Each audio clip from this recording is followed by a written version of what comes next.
I'm recording this podcast in August of 2024, less than a year out from the worst day in modern Jewish history, post-Holocaust. The murder of 1,200 Israelis, the abduction of 250 more, the awful, awful months that have followed, with the tens of thousands of Palestinian deaths, the vitriol, the polarization, the ugliness on the streets of New York City and Berlin and Paris and Sydney, the stress of opening the proverbial paper and wondering what bad news we're about to read, the fear that many people like me feel when wearing or not wearing a yarmulke publicly, and the uncertainty we've all been living with since the 7th of October, the feeling that anything could happen, that there's no one at the wheel. But this is a podcast about complexity and nuance and shades of gray, and I'm about to say something that will sound on its face kind of insane, and then I will contradict myself, well, kind of. Despite the horrors of the past 10 months, I still think we're living through the safest time in Jewish history. Here's why. To start, the Jewish people have an independent state. Sure, it has enemies, but it's also never had more allies. Many Western countries, including the US and the UK, Egypt in the southwest, Jordan in the east, and since 2020, some Gulf states, the UAE, Bahrain, Saudi Arabia-ish unofficially, and hopefully also officially soon. I say ish, but it's kind of true. Morocco, and North Africa, Sudan. Yes, the country, Sudan, where the Arab League vowed no recognition of Israel, no peace with Israel, no negotiation with Israel. In Khartoum, in Sudan, in 1967, now recognizes the Jewish state. It's nuts. And here comes my self-contradiction. On the other hand, for many young people, this is actually the most fraught time you've ever experienced, being Jewish. If you are between the ages of 18 to 25, can you think of a time more fraught than this in your life? I can't, and I'm 10 years older than you. Okay, maybe a bit more. Okay, whatever. But in the long arc of Jewish history, yeah, it's been pretty good. But in the short arc of our lifetimes, darn it, it's scary. But amid these triumphs and these tribulations, Israel's white whale remains maddeningly elusive. Israel's closest neighbors, the Palestinians, are once again its most bitter enemy. There's never been real peace. But there's never been more bitterness either. Historical revisionists might say they've come close. I disagree. That's why we called this episode Oslo, the peace that wasn't. On the one hand, back then, so many people were hopeful. I was just a kid, but I remember that fateful handshake between Rabin and Arafat on the White House lawn, September 13th, 1993, 31 years ago. 4 days before, the two had exchanged letters of mutual recognition.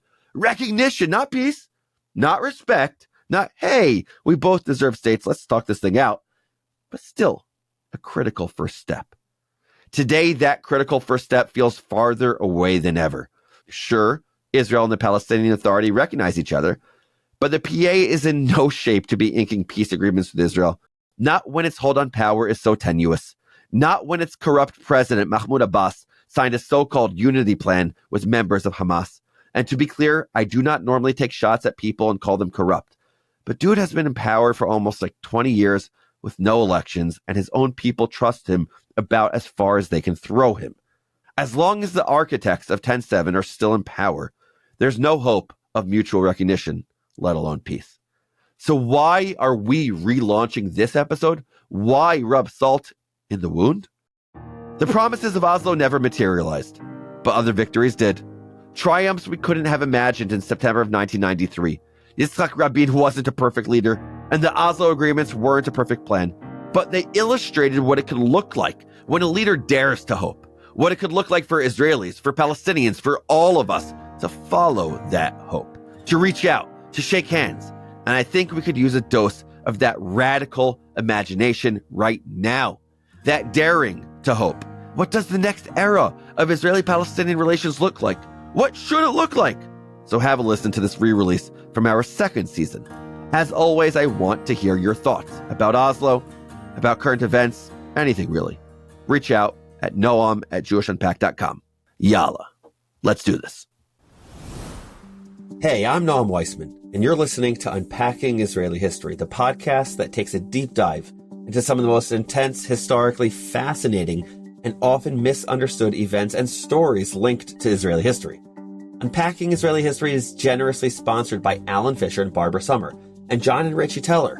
And this episode is generously sponsored by Yoni and Lisa Whitner, Beverly and Blake Lorenz, and lastly, my incredible parents, Abba and Ima, or as the rest of the world knows you, Dr. Neil and Pam Weissman.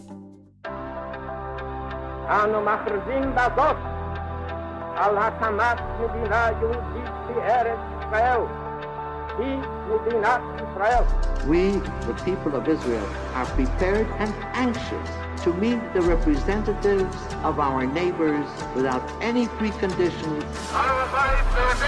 There are people in Israel and elsewhere say it's impossible to make peace between the Arabs and Israel or the Jewish people. I think they are wrong. So, as might be obvious from the fact that I host a podcast called Unpacking Israeli History, I spent a lot of time thinking and talking about things that happened way before I was born. Longtime listeners, not to mention my former students, likely understand how deeply I believe that the past continues to shape our world today. You can't understand the present if you don't have an awareness of the past. So there's something a little surreal about the fact that I remember the events I'm about to tell you about, the 1993 Oslo Accords. It's crazy to think that my 8-year-old son Eyal is the same age I was when my elementary school principal, Dr. Schlush, stopped all classes on September 13th, 1993 to, as she described it, watch history. I mean, I was a kid.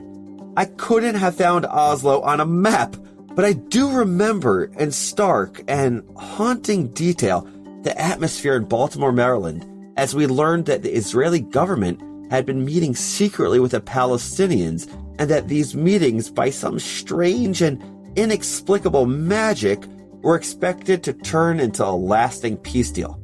I also remember learning from a rash of screaming headlines the phrase suicide bomb as a string of terrorist attacks ripped through Israel in protest of the peace process. I remember the grim Purim of 1994 when we learned of the horrible massacre that had been perpetrated in our name.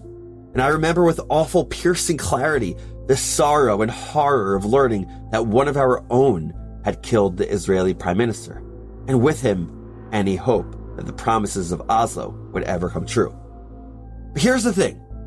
We've had almost 30 years to reckon with the legacy of Oslo, and in that time, I've come to realize that I'm not totally sure that the promises of Oslo were ever real. Oh, these promises were certainly hyped up. Just listen to President Clinton, flanked by Israeli Prime Minister Yitzhak Rabin and PLO Chairman Yasser Arafat, introduce the 1993 Declaration of Principles with such hope. Ever since Harry Truman first recognized Israel, every American president, Democrat and Republican, has worked for peace between Israel and her neighbors. Now the efforts of all who have labored before us bring us to this moment, a moment when we dare to pledge what for so long seemed difficult even to imagine, that the security of the Israeli people will be reconciled with the hopes of the Palestinian people, and there will be more security and more hope for all. But for all the talk of peace, the Peace Now posters at pro-government rallies, the slogans of Ha'am hichlit shalom, the nation has decided on peace, and Higia zman shalom, the time of peace has arrived, the atmosphere in Israel was anything but peaceful. The Accords were bitterly contested, dividing Israeli society along political and religious lines. And despite the promise of peace so yearned for in one of the world's most embattled countries, Oslo didn't offer a concrete path towards that beautiful future. At the end of the day, the agreements were not a substantive roadmap to peace, but a declaration that kicked the really tough questions like what to do with Jerusalem or Palestinian refugees or settlements down the road. A road we're still traveling, by the way. So what is the legacy of Oslo? How did the Israeli public, including the settlement leadership, view Oslo? What about the Palestinians? And what lessons of leadership can we learn from this haunting story? Let me start by saying something completely obvious.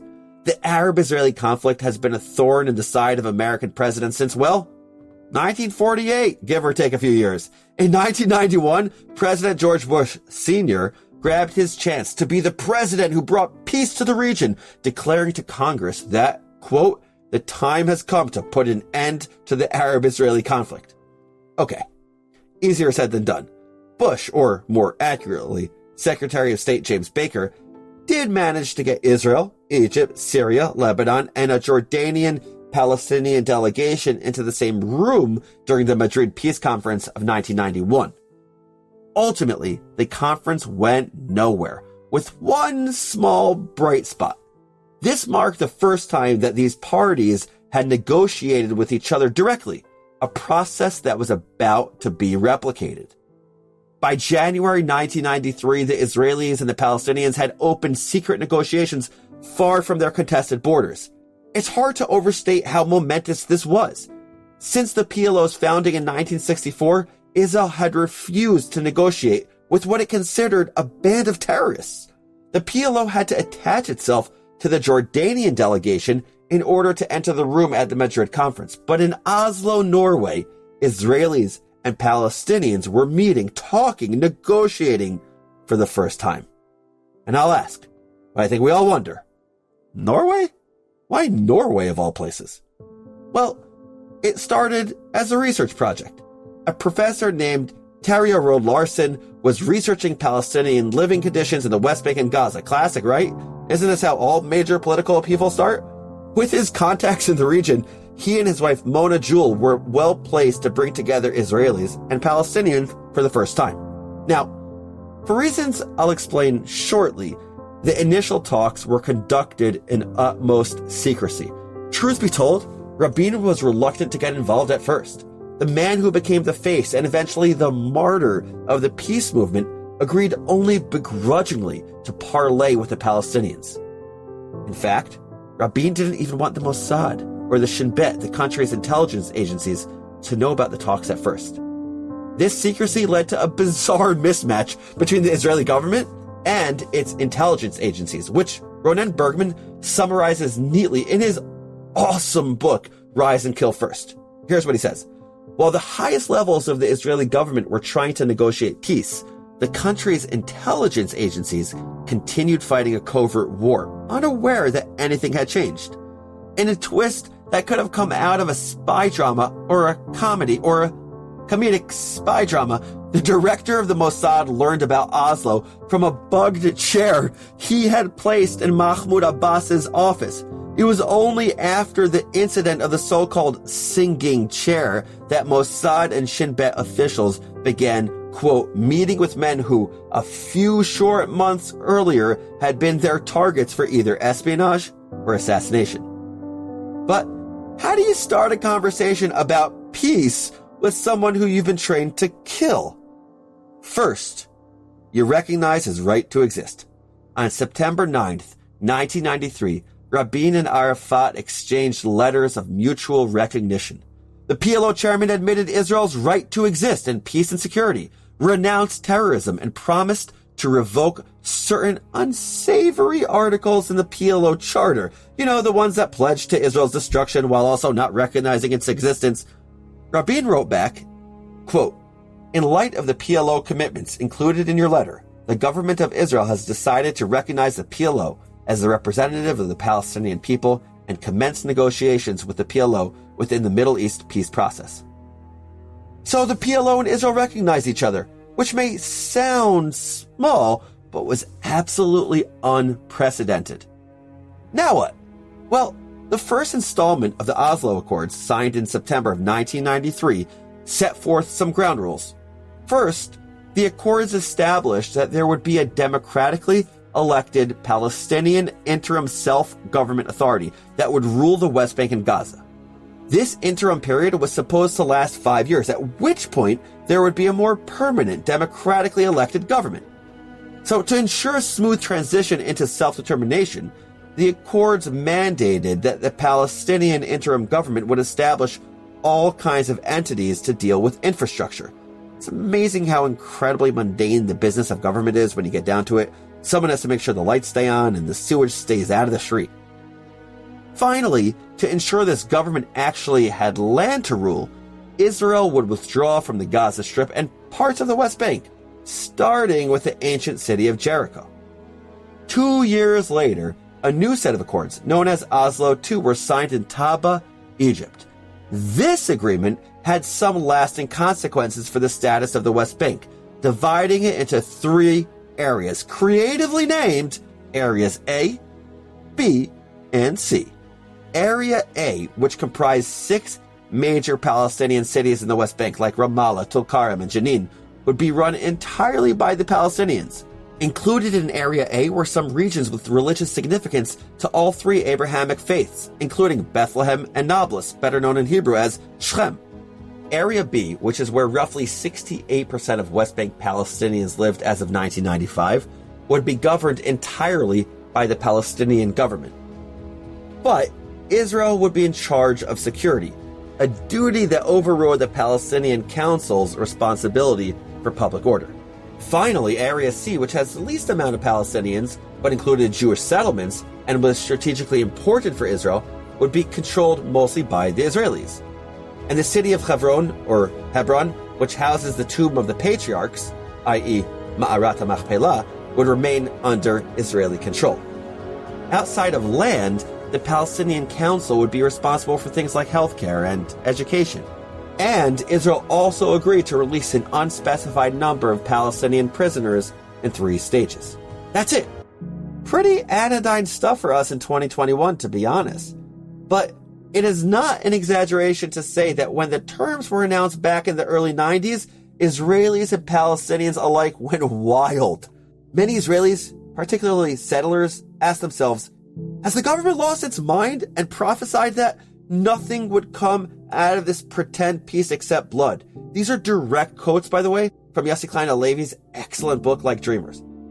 And Israelis had good reason to be cynical. Halevi quotes Rabbi Yoel Ben Nun, a founder of Gush Emunim, an activist movement committed to establishing Jewish settlements, or what they call Jewish communities, in the West Bank, the Gaza Strip, and the Golan Heights.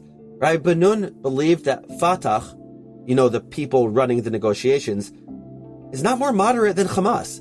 They share the same goal. There is a division of labor between them. Hamas continues with terrorist attacks, while Fatah pushes for diplomatic gains. Strategically, they are working together. A slogan on a Ramallah wall backed up this opinion. It read in Arabic, Fatah and Hamas together till victory. Graffiti aside, Rabbi Ben Nun had good reason to worry. Though Arafat had promised to revoke certain articles from the PLO charter and renounce terrorism, he was talking out of both sides of his mouth. During a closed-door speech at a Johannesburg mosque in 1994, Arafat called for a jihad to liberate Jerusalem. Addressing his audience directly, he said, "You have to come and to fight and to start the jihad to liberate Jerusalem, your first shrine." When a tape of the recording went public, the chairman's spokespeople tried to backpedal, saying he didn't really mean jihad as in holy war. But listen to a recording from his speech and decide for yourself. This agreement, I'm not considering it more than the agreement which had been signed between our Prophet Muhammad and Quraysh. And you remember, Khalifa Umar had refused this agreement and considering it sulh al-daniyya, but Muhammad sallallahu alayhi wasallam had accepted it, and we are accepting now this peace accord. Okay, the audio wasn't perfect, so let me just read it again. This agreement, I'm not considering it more than the agreement which had been signed between our Prophet Muhammad and Quraysh, and you remember the Caliph Omar had refused this agreement and considered it sulh al-daniyya, a despicable truce. But Muhammad had accepted it, and we are accepting now this Oslo Peace Accord. By the way, that treaty he's talking about, it refers to an agreement between the Prophet Muhammad and the tribe of Quraysh, who controlled Mecca but signed a treaty allowing Muhammad to pray there. Once Muhammad grew stronger, he voided the agreement, killed Quraysh, and conquered Mecca. It's not super hard to see the implications here. In a Washington Post article that ran after the recording was made public, journalist Jim Hogle criticized Arafat sharply, calling him a ruthless manipulator. But this is hardly the nastiest thing anyone has said about the PLO's erstwhile chairman. In 2017, Noor Dari, founder of independent think tank Islamic Theology of Counterterrorism, called Arafat a fake hero, a lord of corruption, and a true godfather of Palestinian terrorism. Had the think tank been around in 1994, there's no doubt that Israeli public figures would have agreed. For Benjamin Netanyahu, the head of the Likud party and one of the biggest critics of the Oslo Accords at the time, Arafat's double talk was enough to halt the whole process, and he called for the suspension of the talks. Nevertheless, Rabin persisted. If you know anything about Rabin from our episodes on the Altalena and Tebi, or the story of his assassination, one thing is clear. Rabin was a man who stuck to his guns. Some might call that brash and stubborn, and others might call that principled. But either way, he ignored the naysayers and kept going. Israeli hardliners were disappointed and made no secret of their hatred for their prime minister. They protested constantly, carrying posters of Rabin wrapped in a keffiyeh or dressed as an SS officer. Bumper stickers appeared calling for the criminals of Oslo to be brought to justice. Propaganda pamphlets, many anonymous, littered the streets, and these anti-Rabin rallies were helmed by some familiar faces. Here's Netanyahu speaking at a rally.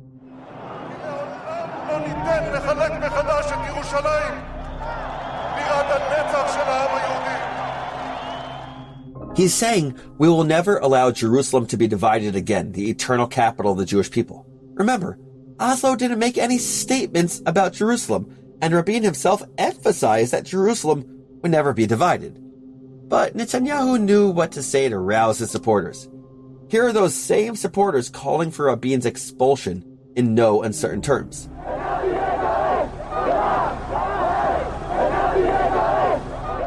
They're chanting, with blood, with fire, we will expel Rabin.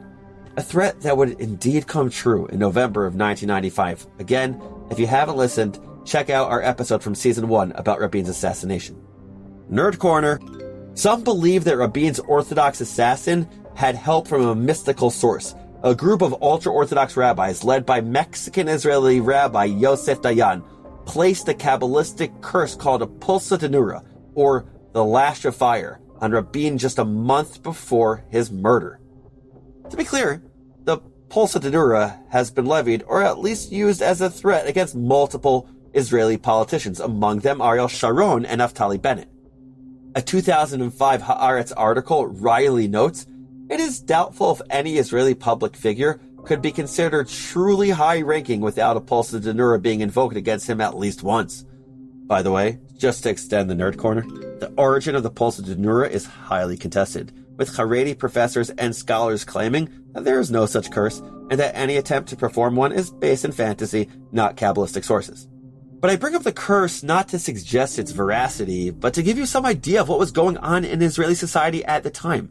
Because Jews have always had their fault lines. The story of Hanukkah, for example, is one of Jews fighting not only the Greeks, but also their Hellenized brethren. The destruction of the Second Temple was helped along by severe infighting from various Jewish factions, including zealots who burned Jerusalem's much-needed food stores in order to encourage all the city's residents to participate in the revolt. The strategy failed, and many Jews starved to death before the Romans ravaged the city. The story of the pulsa denura, the rallies in the streets, the propaganda, the fiery op-eds, the cheap pot shots in the press, all of these were just another expression of the fault lines dividing Jews from each other in the wake of the Oslo Accords. But Rabin's message didn't fall entirely on deaf ears. The peace rally that ultimately claimed his life boasted an audience of 100,000 people, one of the biggest rallies in Israel's history. Indeed, in Like Dreamers, Halevi reflects that the majority of Israelis supported the Oslo Accords, perhaps helped along by what he called Israeli media's uncritical embrace of the process. He writes that, quote, partly the changing mood was the result of the Intifada. A growing number of Israelis had concluded that the price for absorbing the territories was too high, that occupation undermines Israel's Jewish and democratic values, and that the Jewish people hadn't returned home to deprive another people of its sense of home.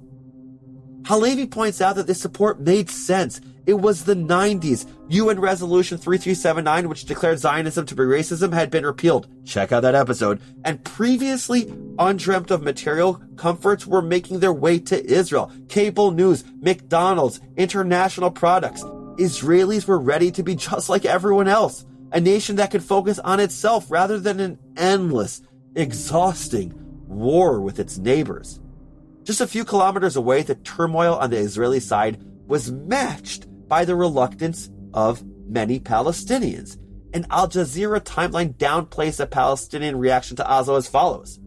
Among Palestinian supporters of the Oslo Accords, reasoned it was a compromise that could lead to peace. Fatah, the largest faction in the PLO at the time, supported Oslo.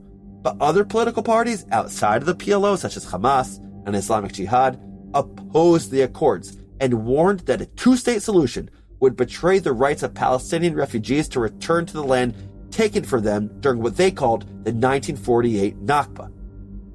This timeline, however, doesn't mention the rash of stabbings and bombings that ripped through Israel in the wake of the Accords. A car bomb in April 1994 killed 8. A week later, a bombing at Hadera's central bus station killed 5. October brought the grisliest attack yet. 22 dead in a suicide bombing on Tel Aviv's number 5 bus. And on, and on, and on.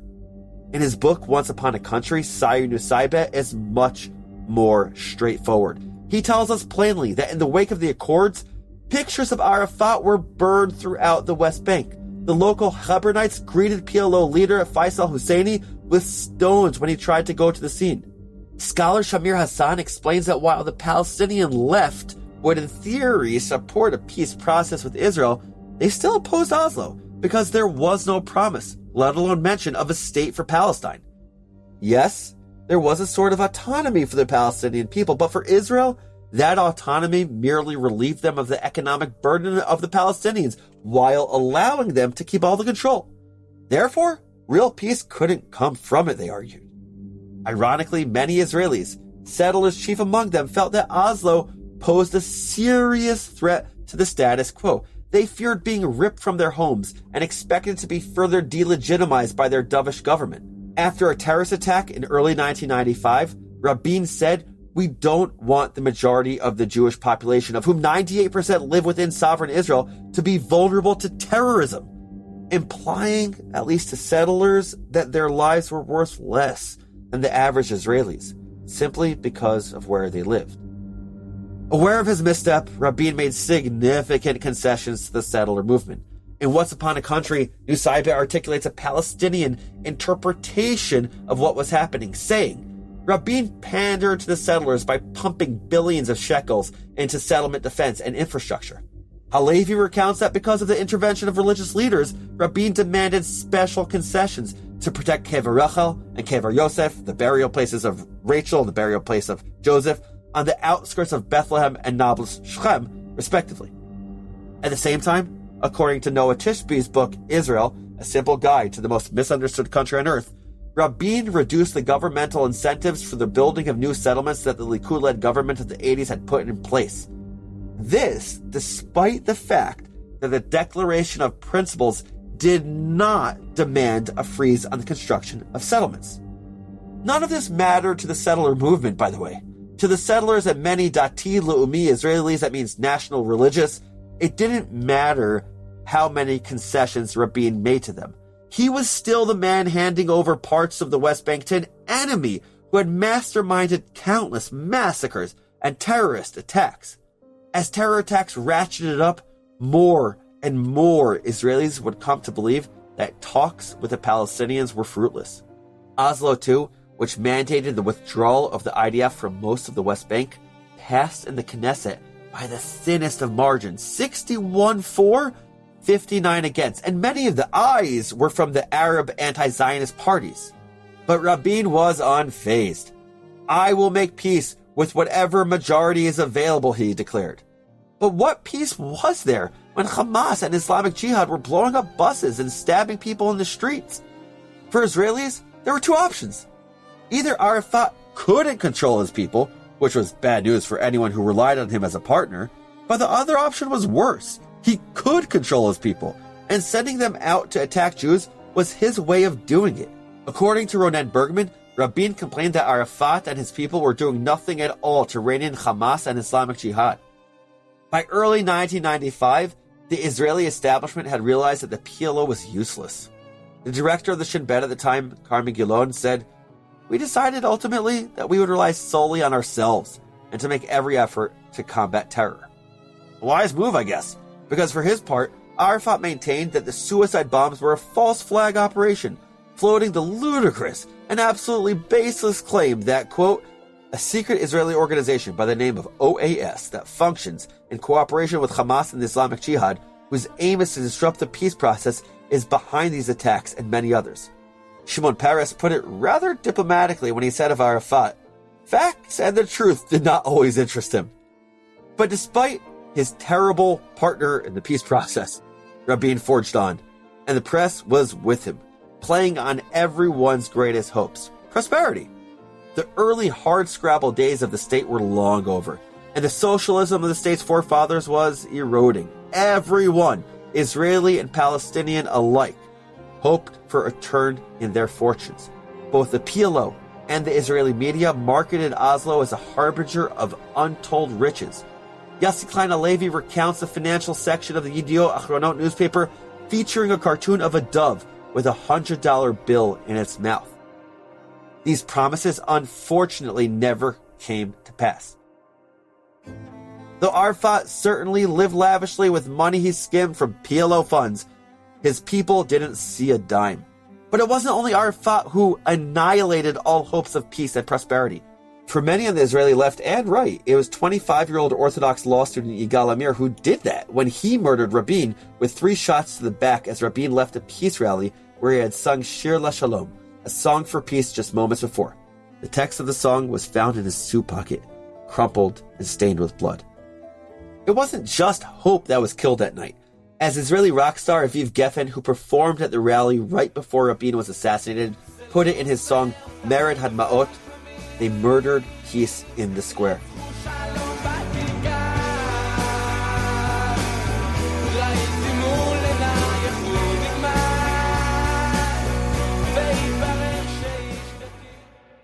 As Israeli society reeled from the death of their leader at the hands of one of their own, Hamas and Islamic Jihad stepped up the attacks. By 1996, the Israeli public had had enough.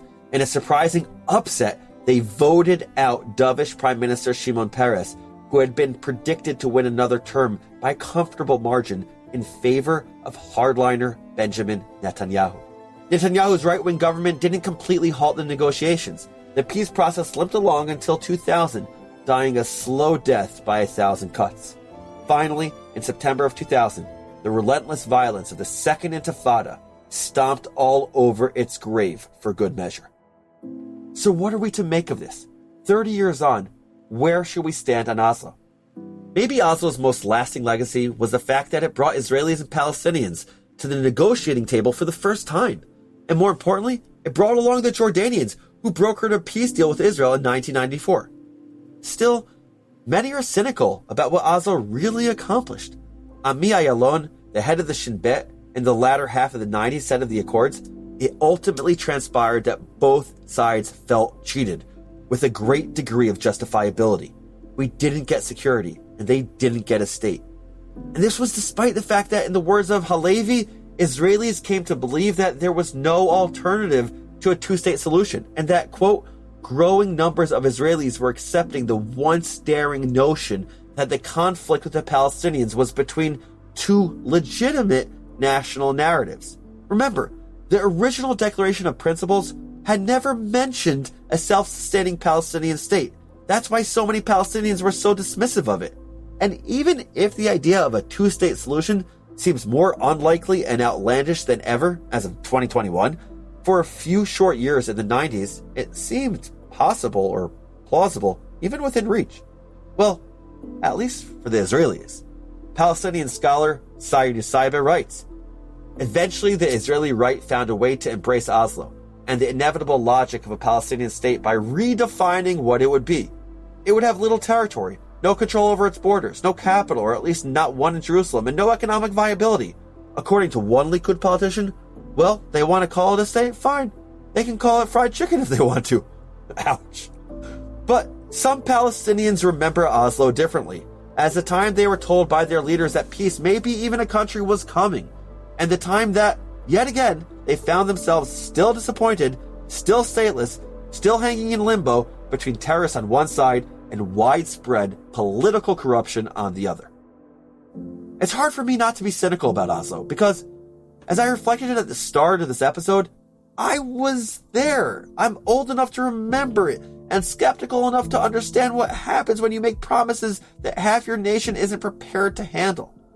I wish I had a more inspiring take to end this episode, but perhaps we can end with Yitzhak Rabin's last words to his people, in the hope that one day we'll truly be ready to hear them. תמיד האמנתי שמרבית העם רוצה בשלום, מוכן ליטול סיכון לשלום, ואתם כאן, בהתייצבותכם בעצרת הזאת, מוכיחים עם רבים אחרים שלא הגיעו לכאן, שהעם באמת רוצה בשלום. This is what Rabin said on that fateful day. I have always believed that the majority of the nation wants peace and is ready to take risks for peace. And those who are here today, along with those who couldn't be here, prove that the nation really wants peace. So that's the story of the Oslo peace talks. Here are your 5 fast facts. Number 1. In 1991, the first President Bush was optimistic that he would be the American leader who would bring peace to the Middle East, and he and his administration did manage to get Israel into the same room with Egypt, Syria, Lebanon, and a Jordanian-Palestinian delegation. Number 2. By January 1993, for the first time ever, Israel and the Palestinians entered secret negotiations, and by September 1994, Rabin and Arafat exchanged letters. Rabin recognized the PLO as representatives of the Palestinian people, and Arafat admitted Israel's right to exist in peace and renounced terrorism. Historic. Number 3. Oslo I, signed in 1993, established a sort of Palestinian government that was meant to be temporary, and Israel agreed to withdraw from Gaza and parts of the West Bank. Oslo II, signed in 1995, created areas A, B, and C in the West Bank. Number 4. Israelis didn't trust Arafat as far as they could throw him, especially because of his record on tape of speaking one way to Israel and America and another way to his own community. Nevertheless, Rabin kept trying, to the dismay of the hardliners in Israel, especially as terror attacks ratcheted up. And number 5, after the 1-2 punch of Rabin's assassination and the continued terror attacks, Israel had enough. They voted in Netanyahu as prime minister, and the Oslo Peace Accords were permanently dead by 2000. Those are the facts, but here's one enduring lesson as I see it. And maybe ironically, maybe fittingly, it has nothing to do with war or peace, at least not directly. It has to do with leadership. You may remember from our Entebbe episode that I applauded Yitzhak Rabin's leadership in no uncertain terms. The raid on Entebbe showed that Rabin was principled, willing to take risks, and above all, motivated by deep love and respect for his fractured, fractious country. Rabin deliberated mightily over the prospect of launching a rescue operation, acutely conscious of the 103 innocent lives that hung in the balance. But in the end, he approved the mission, aware, perhaps, that in the words of Shimon Peres, daring thinking about one's options is always the better course. Perhaps true when there are 103 lives in the balance, when your cabinet is with you all the way. But what happens when there are 5.3 million lives at stake, many of whom think you've betrayed them? How daring should you be then?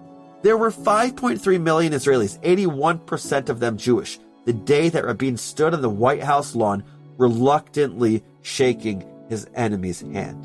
And a significant number of those millions of people were horrified, outraged, and afraid of what this handshake would mean. This handshake took their land they had fought and died for, land marked by the footsteps of their ancestors, seeded with the relics of millennia of Jewish life, and exchanged it for more attacks, more suicide bombings, more stabbings, more incitement, more delegitimization of their lifestyles and religious beliefs. There is no doubt Their protests echoed mightily in Rabin's ears as he grimaced through his handshake with Arafat. But he went for the daring thinking, the same thinking that had brought home the hostages of Entebbe, the same thinking that he hoped would guarantee a future of peace and prosperity for Israel and its neighbors.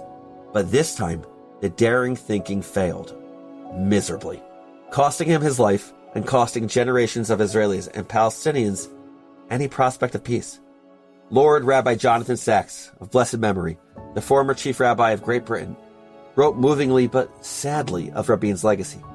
In an article on leadership, he reflected, "A leader must lead from the front, but he or she must not be so far out in front that when they turn around, they find that no one is following. Pace is of the essence. Sometimes a leader can go too fast. That is when tragedies occur." In short, Israelis and Palestinians were simply not ready. You know, Rabbi Sacks had endorsed the Accords in the press, but had written privately to the Prime Minister expressing reservations that the Accords were widening the chasm between Jews. He writes, "I urged him to spend as much time negotiating with his fellow Israeli citizens, specifically the religious Zionists, as with the Palestinians. He had pursued peace, as we are commanded to do, but he had gone too fast for those who were not yet prepared to listen." So, is daring thinking really always the better option, or do you need ideological backup for it to work? Is it possible to be a daring thinker and leader when your thinking is a bridge too far for the people you're leading? Perhaps the legacy of Oslo teaches us that a leader needs the consensus of his or her people. Leaders should always think daringly, but the legacy of Oslo remains that acting daringly only works if your people are along for the ride. True change, lasting change, comes from the bottom up, not the top down. For me, Rabin is a hero, but in the case of Oslo, it seems Rabin went too fast, gambled too much, too quickly. Thank you all for listening. If you haven't yet, subscribe wherever you get your podcasts. And help us grow this podcast community by rating and reviewing us on Apple Podcasts. Give us that 5 and let us know how much you like it. Now, it's time for our final segment, Israel Nerd Talk. This is my mom's favorite segment, by the way, where we highlight one of you, our amazing listeners. This letter from a listener named David really affected me, and I wanted to share it with all of you. David wrote, "Hi, Unpacking Israeli History team. After listening to the last few episodes of your brilliant podcast series, I wanted to send a special thank you for all the thought and detail you put into each episode. I grew up the son of a Protestant preacher, and my Christian faith continues to be central to my identity. Before finding your show, the extent of my understanding of Jewish history basically started and stopped at the Holocaust. From explaining the fascinating Suez Crisis to exploring the nuanced dynamics of Beta Israel, your podcast has helped me gain a much richer and deeper understanding of Jewish history. A big shout out to your team for all the effort in producing such an excellent show, and thank you for making the content accessible, even to folks like myself who might not be in your primary audience demographic. All the best, David." David. This email, man, you got me right in the feels, as the kids say, because when we started this show, we truly didn't know who our audience would be. Angry anti-Zionists who would send us screeds about how evil we were, angry hardline Zionists who would send us screeds about how we were ridiculously liberal or something like that.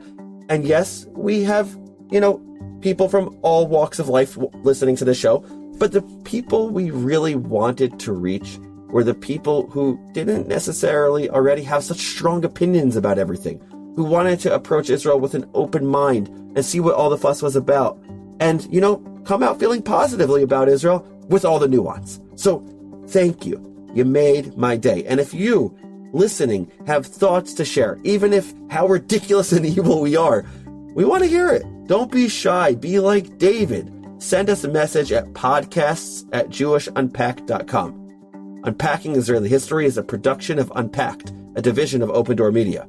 Check out jewishunpacked.com for everything Unpacked related, and subscribe to our other podcasts. Follow Unpacked at all the social media places like TikTok, Instagram, Facebook, YouTube, and Twitter. Just look for @Jewish Unpacked. And again, write to us at podcasts@jewishunpacked.com. Your email might even get on the show. This episode was produced by Rifki Stern. Our team for this episode includes Adi Elbaz, Baruch Goldberg, and Rob Pera. I'm your host, Noam Weissman. Thanks for listening. See you next week.